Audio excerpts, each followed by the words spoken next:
Attack on an LA street vendor. It was the second violent random attack for a Lennox flower vendor, but luckily this time someone stepped in to help him. KCAL News reporter Lesley Marin has more tonight of that shocking video and an update on how the vendor is doing.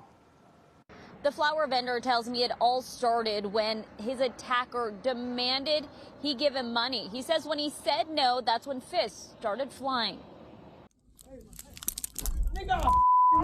Cell phone video shows the moment a man tries to take a vendor's flowers before he starts attacking him. Se ve horrible. Juan Diaz is the vendor in the video. He says the attack happened August 6th as Diaz was selling flowers near the 105 freeway in Hawthorne in Lennox.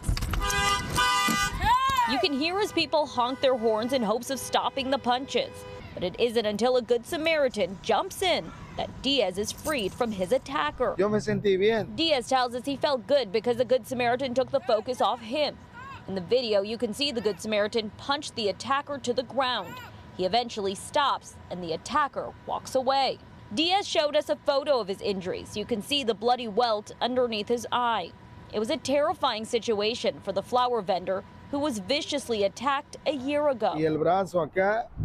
Diaz showed us the scars he now has after a man randomly stabbed him last October. Unfortunately, then, no one intervened.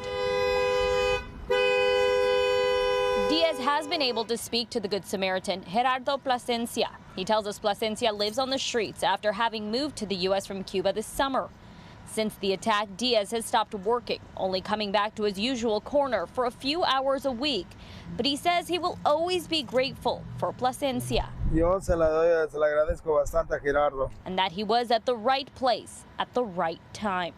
As for the attacker, he was able to get away before police arrived to the scene. We know police are currently investigating, but no arrest has been made. Reporting from Inglewood, Lesley Marin, KCAL News.